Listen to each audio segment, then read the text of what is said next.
Good morning! Ito yung part 1 of our Singapore trip. Gagawa ako nito ng video para mayroon talagang maiwan sa memories ko sa album on our Singapore trip.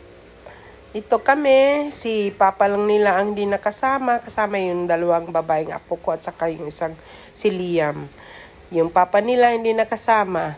Ayan, galing kami immigration yan, lahat nakapasok, tuwang-tuwa kami. Especially Jilton and Gine, first time nila mag-travel abroad. Ito namang bunsoy ko, ayan, feeling solo traveler siya. Gusto niya mag-travel solo talaga. Dito sa lunch, dinala ako ni Lady kasi meron siyang maka-avail siya dyan. Kaya pa coffee muna kami doon. At yung food nila, super yummy. Ang ganda doon. At kumain talaga ako kasi gutom ako.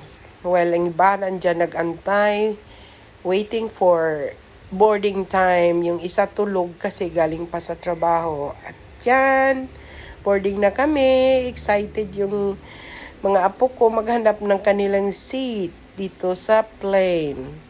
Super excited na. Touchdown, Singapore! Thank you very much for a safe travel. Tuwang-tuwa si Nika, oh. First time niyang nag-travel din abroad. And yan, welcome to Singapore. Ayun, yung isa ko namang solo traveler daw siya.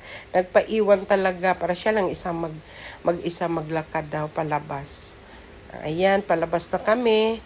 Kasi sa labas, si Karen, yung friend nila, Lady, at saka si Rafi, asawa niya. Nagantay na doon sila yung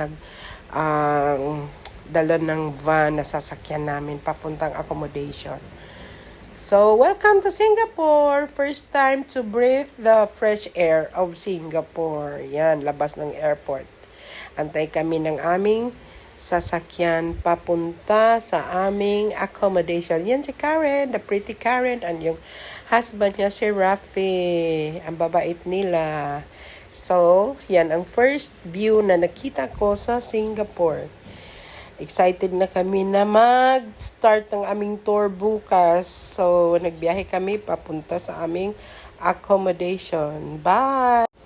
Watch out for Singapore trip part 2.